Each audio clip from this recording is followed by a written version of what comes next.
नमस्कार दोस्तों, मेरा नाम है पंकज और आज मैं फिर हाजिर हूँ आपके सामने एक नई कहानी के साथ। पर आज मैं आपको किसी बड़े लेखक की कहानी नहीं, बल्कि खुद की ही लिखी एक कहानी सुनाने की कोशिश करूँगा। ये कहानी मैंने 2015 में लिखी थी, जब मैं बीकॉम के फाइनल ईयर में था। ये मेरी पसंदीदा कहानियों में से एक है और ये मुझे इसलिए भी पसंद है क्योंकि इसमें थोड़ा-सा मैं हूँ। ये कहानी है श्रीधर और मीरा की। ये एक ऐसी दास्तां है जहां मोहब्बत तो बेपनाह थी, पर उसे बयां करने के लिए शब्द कम पड़ गए। चलिए वक्त के पन्नों को पीछे पलटते हैं और चलते हैं कॉलेज की उस पुरानी लाइब्रेरी में जहां से ये सब शुरू हुआ था। श्रीधर और मीरा नदी के उन दो किनारों की तरह थे जो साथ तो चलते थे पर कभी मिल नहीं पाए। श्रीधर स्वभाव से थोड़ा गंभीर और शर्मीला था और मीरा चंचल तितली, जैसे ठहरे हुए पानी में कोई लहर। दोनों स्वभाव से एकदम जुदा थे, पर इनकी खामोशी एक थी, इनकी कहानी एक थी।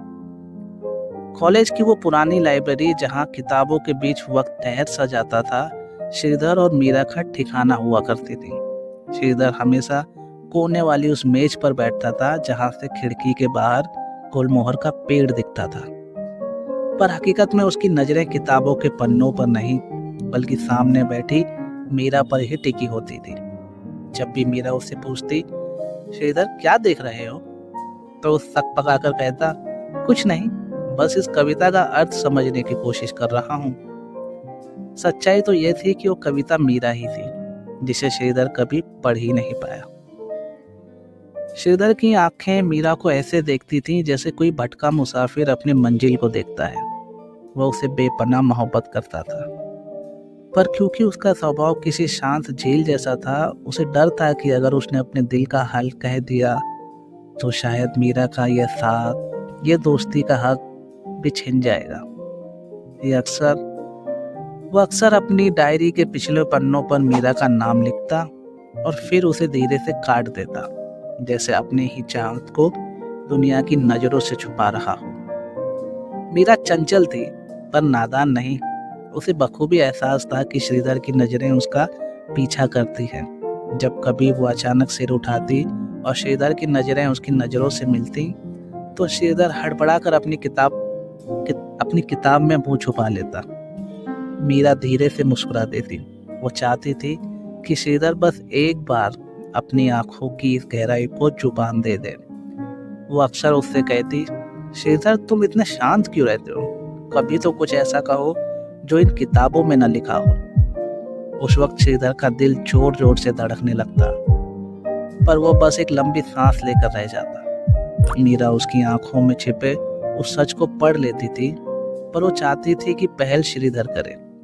वो उसके मुंह से उन शब्दों को सुनना चाहती थी, ताकि वो अपनी रूह का हाथ उसके हाथ में दे सके।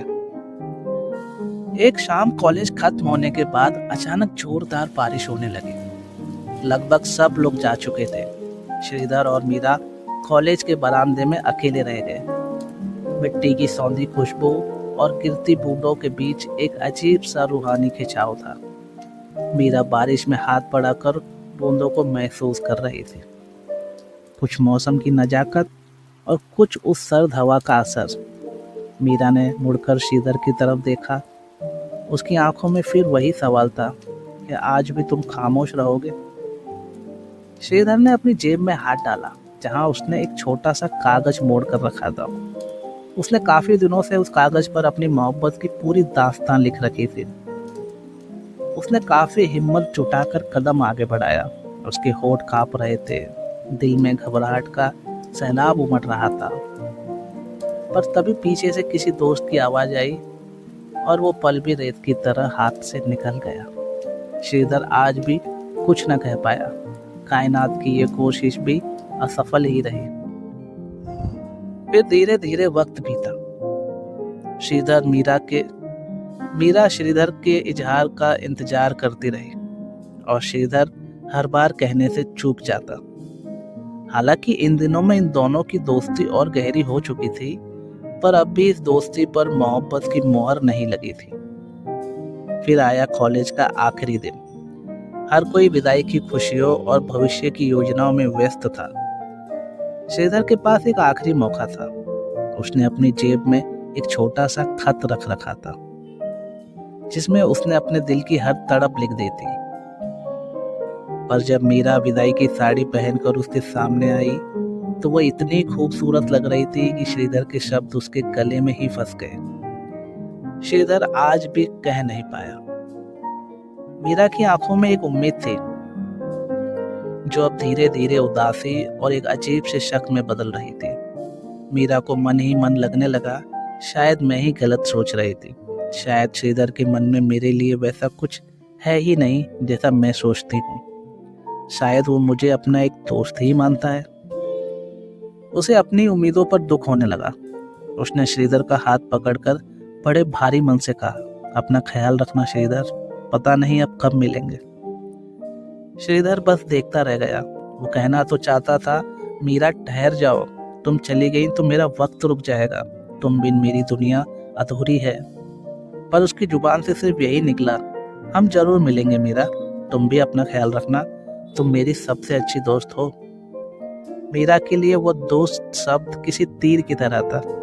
उसने एक फीकी मुस्कान के साथ सिर झुकाया और अपनी आंखों के कोने में आए आंसुओं को छुपाते हुए वहां से मुड़ गई। उस दिन श्रीधर ने सिर्फ अपना प्रेम ही नहीं बल्कि अपना पूरा जीवन खो दिया था। मीरा जा चुकी थी और वो अकेला बेजान सा खड़ा रहा। फिर वक्त ने करवट बदली। श्रीधर को अमेरिका की एक बड़ी कंपनी में काम मिल गया। वो 7 समंदर पार चला गया, यह सोचकर कि शायद काम की व्यस्तता मीरा की यादों को धुंधला कर देगी। पर जब मोहब्बत इतनी गहरी और सच्ची हो तो फासले उसे और गहरा कर देते हैं। 5 साल बीत गए। श्रीधर ने अमेरिका में बहुत मेहनत की। उसने खूब दौलत कमाई, शोहरत पाई, पर उसके दिल का एक कोना हमेशा खाली ही रहा। वो अक्सर अकेले में सोचता कि अब मीरा कैसी होगी, क्या उसने कभी उसे याद किया होगा। श्रीधर अपनी जिंदगी में सफल हो रहा था, लेकिन उसके दिल के कोने में आज भी मीरा का वो चेहरा, वो अधूरी शाम कैद थी। फिर पूरे 5 साल बाद श्रीधर अमेरिका की चकाचौंध से थककर भारत लौटा। अभी भी उसके सीने में एक उम्मीद की लौ जल रही थी, मीरा। उसे लगा था कि शायद वक्त ठहर गया होगा, शायद मीरा ने उन अनकहे शब्दों को उसकी खामोशी में सुन लिया होगा और आज भी उसी मोड़ पर खड़ी उसका इंतजार कर रही होगी। जैसे ही श्रीधर ने अपने पुराने शहर की मिट्टी पर कदम रखा, यादों का एक सैलाब उसे भिगो गया। उसे लगा हर गली, हर चौराहे के पास मीरा की परछाई खड़ी है। वो सीधा अपने कॉलेज के पास वाली उसी कॉफी शॉप पर गया जहां वे कभी साथ बैठा करते थे। श्रीधर ने अपने उन सब दोस्तों से बातें की जिनसे बरसों से कोई बातचीत नहीं थी। बातों बातों में उसने बड़े संभल कर मीरा का जिक्र भी छेड़ा। उसने अपने सबसे करीबी दोस्त से पूछा, यार वो मीरा, उसके बारे में कुछ पता है, कहाँ है वो आजकल? दोस्त ने एक लंबी सांस ली और जमीन की तरफ देखने लगा। उसने कहा, श्रीधर तू तो अचानक बिना कुछ कहे चला गया। मीरा ने काफी समय तक तेरा हाल चाल पूछने की कोशिश की, पर तू तो जैसे गायब ही हो गया था यार। फिर उसके बाद पता नहीं वो भी कहाँ चली गई। आजकल कांटेक्ट में नहीं है, ना ही सोशल मीडिया पर है। उसके बारे में किसी को कुछ नहीं पता। ये सुनकर श्रीधर के पैरों तले जमीन खिसक गई। उसे उम्मीद थी कि मीरा ने इंतजार किया होगा, पर उसे यह एहसास नहीं था कि इंतजार की भी एक हद होती है। उसे अपनी कामयाबी, अपना पैसा और वो 5 साल सब जहर लगने लगे। उसने सोचा, मीरा ने तो इंतजार किया होगा, पर मैंने उसे कोई उम्मीद ही नहीं दी थी। मैं उसे किस हक से ढूंढ रहा हूँ। वो उन जगहों पर गया जहाँ मीरा अक्सर जाया करती थी। उसका पुराना घर जहाँ अब किसी और का नाम लिखा था। उसने हर उस चेहरे में मीरा को ढूंढने की कोशिश की जो उसकी तरफ से गुजरता, पर हर चेहरा अजनबी निकला।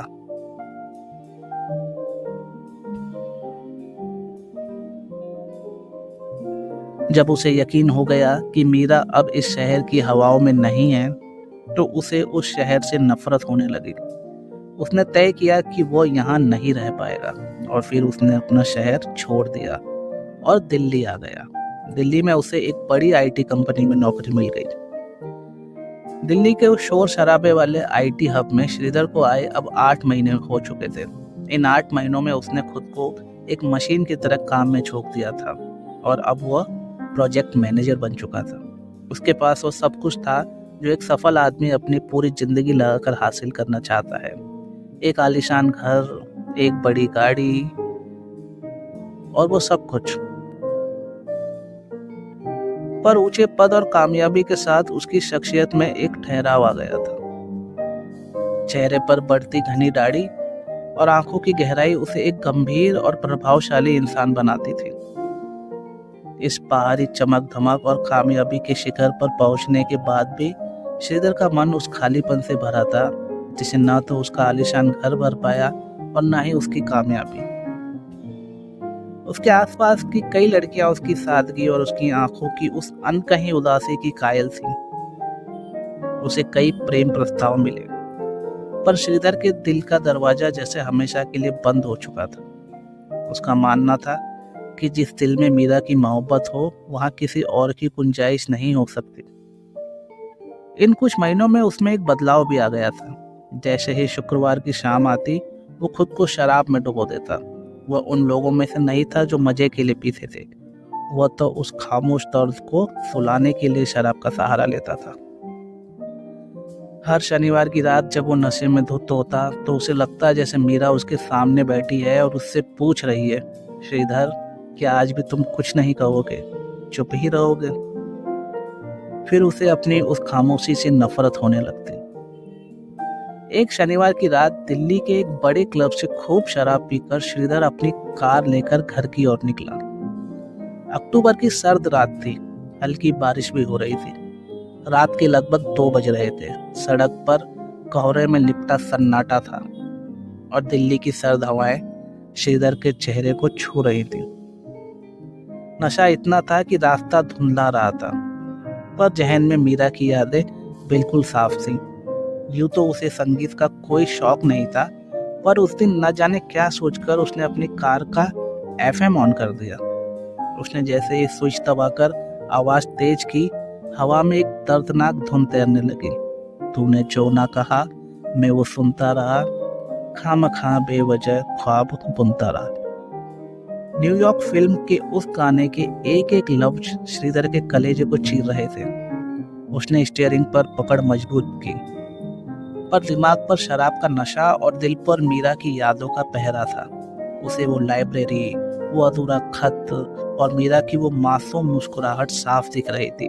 बेबसी का आलम यह था कि उसे लगा जैसे ये गाना सिर्फ उसी के लिए लिखा गया हो। जज्बात का बवंडर इतना गहरा था कि उसे सामने का मोड़ नजर नहीं आया। फिर एक भयानक चीख और फिर धड़ाम। कार सीधे एक पेड़ से जा टकराई। एयरबैग खुला, पर झटका इतना जोर का था कि गाड़ी के सामने का शीशा पूरा टूट गया और उसका एक टुकड़ा श्रीधर की हथेली में जा घुसा। श्रीधर की हथेली से खून की धार बहने लगी। उसका घुटना डैशबोर्ड से टकराने की वजह से बुरी तरह चोटिल होकर नीला पड़ गया। दर्द से कराते हुए श्रीधर ने दरवाजा खोला और बड़ी मुश्किल से बाहर निकला। उसकी सफेद कमीज पर खून के कुछ दाग भी लग गए थे। वह नशे और दर्द में कराता हुआ अकेला खड़ा मदद का इंतजार करने लगा। फिर उसने अपना मोबाइल निकाला ताकि किसी को फोन करके बुलाया जा सके, लेकिन मोबाइल भी बुरी तरह टूट चुका था। तभी रात के सन्नाटे में श्रीधर को कुछ दूरी पर एक अस्पताल दिखा, जिसके बोर्ड पर लिखा था नवजीवन अस्पताल। श्रीधर ने हथेली पर से कांच के टुकड़े को निकाला और उस घाव पर अपना रुमाल बांध लिया। वो लड़खड़ाते कदमों से अस्पताल की ओर बढ़ा। जैसे ही वो अंदर दाखिल हुआ, वहीं कॉरिडोर की एक पुरानी बेंच पर एक औरत बैठी थी, जो अपनी गोद में सोते हुए बच्चे के सर पर हाथ फेर रही थी। श्रीधर की नजरें इस वक्त धुंधली थी, पर उस खुशबू को वो हजारों में पहचान सकता था। वो मीरा थी। अस्पताल के उस ठंडे और सफेद गलियारे में वक्त जैसे थम गया था। श्रीधर के हाथ से खून की बूंदें फर्श पर गिर रही थी, लेकिन उसे उस जिस्मानी दर्द का एहसास तक नहीं था। उसकी फटी हुई और धुंधली नजरें सिर्फ उस बेंच पर टिकी थी जहां मीरा बैठी थी, और उसे देखते ही श्रीधर की आंखों के बांध टूट गए। वे आंसू शराब के नशे की वजह से नहीं, बल्कि 5 साल के उस सूखे रेगिस्तान की वजह से थे जो उसने अपने सीने में पाल रखा था। 5 साल। 5 साल के लंबे फासले ने मीरा को भी कुछ बदल सा दिया था।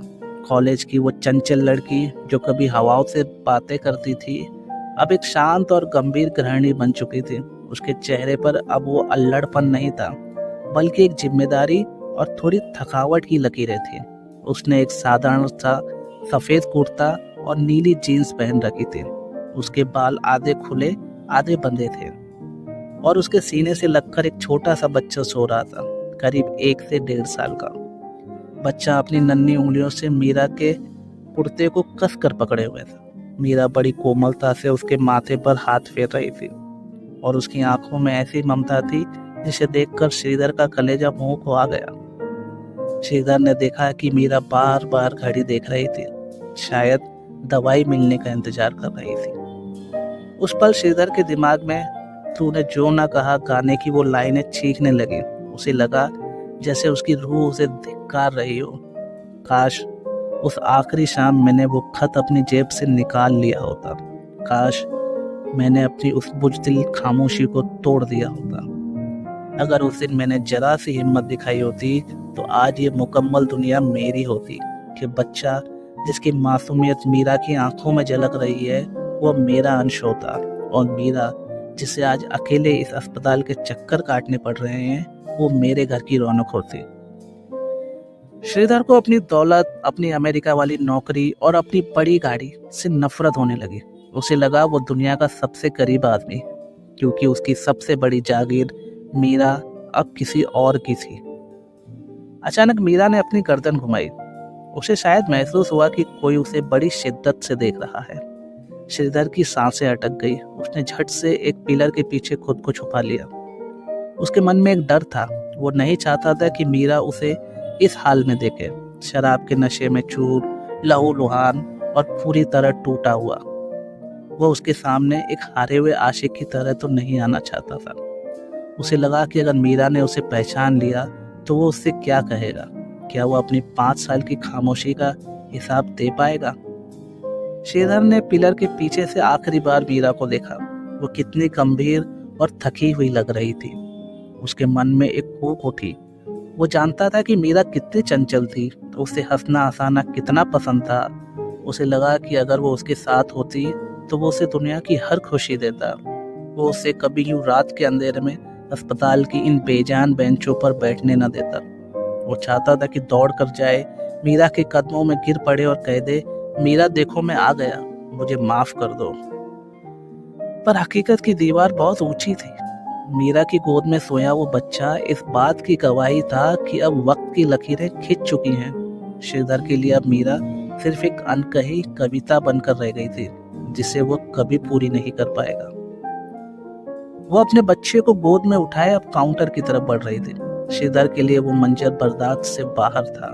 उसने अपनी घायल हथेली को और जोर से दबाया, जैसे उस शारीरिक दर्द से वो अपने दिल के दर्द को दबाना चाहता हो। फिर बिना कोई आहट किए, अपनी चोट का इलाज कराए बिना, श्रीधर उस अस्पताल के गलियारे से बाहर निकल गया। बाहर बारिश तेज हो चुकी थी। वो सड़क पर पागलों की तरह चलने लगा। उस रात के बाद श्रीधर ने दिल्ली छोड़ दी। लोग कहते हैं कि वो पहाड़ों की ओर चला गया। आज भी हिमालय की वादियों में जब कोई मुसाफिर रास्ता भटकता है तो उन्हें एक दाढ़ी वाला शख्स मिलता है जिसकी आंखों में एक अजब सी कशिश है, और उसकी दाएं हथेली पर उस हादसे का निशान आज भी मौजूद है। एक ऐसा जख्म जो भर तो गया है, पर उसकी लकीरें आज भी उस रात की गवाही देती। तो दोस्तों, ये थी श्रीधर और मीरा की कहानी, जो शब्दों की कमी और वक्त की बेरहमी के बीच कहीं खो गई। श्रीधर ने पूरी दुनिया जीती, कामयाबी के शिखर को छुआ, लेकिन अपनी जिंदगी के सबसे कीमती इंसान को सिर्फ एक अपनी खामोशी की वजह से खो दिया। आज जब श्रीधर हिमालय की उन सर्द वादियों में अपनी यादों के साथ अकेला है, तो हमारे मन में कई सवाल उठते हैं। क्या श्रीधर का उस रात अस्पताल से चुपचाप निकल जाना सही था? क्या उसे एक बार मीरा के सामने जाकर अपने दिल का हाल कह देना चाहिए था, या उसका पीछे हट जाना ही उसकी मोहब्बत की असली गरिमा थी? अगर श्रीधर ने उस दिन हिम्मत दिखाई होती तो कहानी का अंत कुछ और ही होता। आपकी इस बारे में क्या राय है, हमें जरूर बताइएगा। याद रखिएगा, दिल की बात कहने में कभी देर मत कीजिए, क्योंकि वक्त कभी किसी का इंतजार नहीं करता। फिर मिलेंगे अगली नई कहानी में। तब तक अपनी खामोशियों को जुबान दीजिए। सुनने के लिए धन्यवाद।